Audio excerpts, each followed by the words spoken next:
17 বছর পর নিজ এলাকায় বিএনপির নেতা আবুল খায়ের। বিস্তারিত সন্দীপ এক্সপ্রেস টিভির ডেস্ক রিপোর্টে।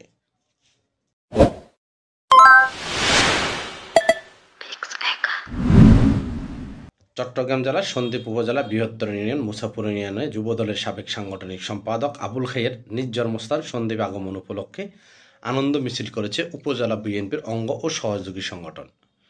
সোমবার 2 সেপ্টেম্বর সকাল 11টায় গুপ্তচরা ঘাট থেকে গাড়ির বহন নিয়ে আনন্দ মিছিল উপজেলার প্রধান সড়ক প্রদক্ষিণ করে বিএনপির দলীয় কার্যালয়ের সামনে গিয়ে শেষ হয়।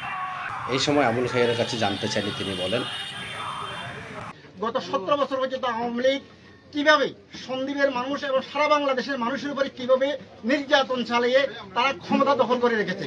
এই ক্ষমতা দখল করে রাখার জন্য সন্দ্বীপের মানুষেরকে যেভাবে নির্যাতন নিপীড়ন চালিয়ে গেছে এটা আপনারা সবাই জানেন। আমিও এই আওয়ামী লীগ সরকারের নির্যাতনে শিকার হয়ে বাড়িঘর ছাড়া হয়েছি, পরিবার ছাড়া হয়েছি, জেল খেটেছি, আওয়ামী লীগের ষড়যন্ত্রে শারীরিকভাবে নির্যাতন হয়েছে, অনেক রক্ত পর্যন্ত আমার ধরেছে। কিন্তু শেষ পর্যন্ত আমি এমনও হয়েছে, আমি আমার মা মারা গিয়েছে, সে মায়ের কবরে জিয়ারত করতে পারি নাই, মায়ের কবরে মাটি দিতে পারি নাই, বাপের জানাজায় অংশগ্রহণ করতে পারি নাই, অনেকের সাথে যোগাযোগ পর্যন্ত করেছিলাম তাদের কবরে যেন মাটি দিতে আসতে পারি, সেই সুযোগটা পর্যন্ত আমাকে দেওয়া হয় নাই।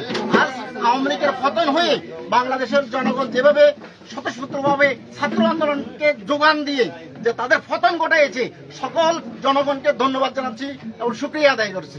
বিগত সরকার যে অত্যাচার নিপীড়ন চালাইছে, হিন্দু বলেন, বৌদ্ধ বলেন, ব্যবসায়িক বলেন, অন্য অন্য দল বলেন, সকলের প্রতি যে নির্যাতন নিপীড়ন চালাইয়ে চাঁদাবাজি করেছে, সন্ত্রাসী করেছে, তাদের প্রতি যে ঘৃণা এসেছে, সেই ঘৃণা যেন আমাদের দলের কর্মীরা যেন সেই ঘৃণা টেনে না আনে, সেটাতে জন্য কেয়ারফুল থাকে, সতর্ক থাকে এবং জনগণের ফাঁসে যেন সবসময় থাকে। আপনারা দেখেছেন আওয়ামী লীগ পতন হওয়ার পর আওয়ামী লীগের কিছু লোকজন বাইরে চলে গেছে, বাকি লোকজন গুলো সন্দ্বীপেই আছে। আমরাও চাই সন্দ্বীপে থাকুক, কিন্তু সন্দ্বীপের থেকে বিএনপির লোকজনের সাথে একত্রিত হয়ে সন্দ্বীপের বিভিন্ন মানুষের উপরে নির্যাতন নিপীড়ন নীরবে চালিয়ে যাচ্ছে, সেটা প্রতিবাদ জানাচ্ছি।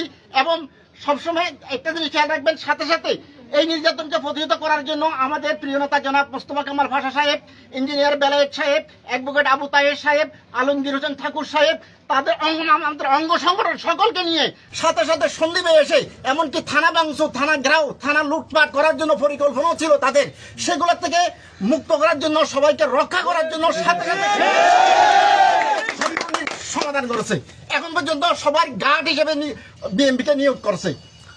এই সময় উপস্থিত ছিলেন মুসাপুর 1 নং ওয়ার্ডে বিএনপির সাধারণ সম্পাদক জনাব মোহাম্মদ হেলাল মেম্বার, মুসাপুর ইউনিয়ন যুবদলের সিনিয়র যুগ্ম আহ্বায়ক সোহরাব হোসেন, মুসাপুর ইউনিয়ন যুবদলের যুগ্ম আহ্বায়ক মোহাম্মদ মামুন, মুসাপুর ইউনিয়ন যুবদলের যুগ্ম আহ্বায়ক মোহাম্মদ জুয়েল, মুসাপুর ইউনিয়ন যুবদলের যুগ্ম আহ্বায়ক মোহাম্মদ মিজান, মাইটবাঙ্গা যুবদলের আহ্বায়ক সাইফুল ইসলাম, পৌরসভা শ্রমিক দলের সদস্য সচিব মোহাম্মদ খোকন, পৌরসভা 8 নং ওয়ার্ড যুবদলের সাবেক secretary Mohammad Furqan.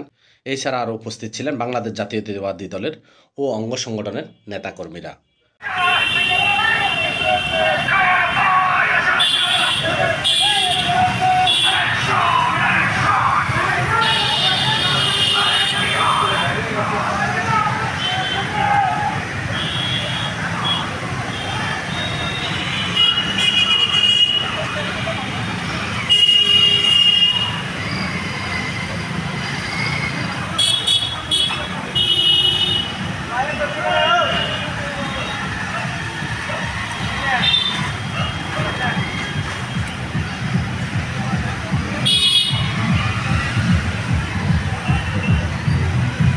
Pushpendu Majumdar, desk report, Sandip express TV.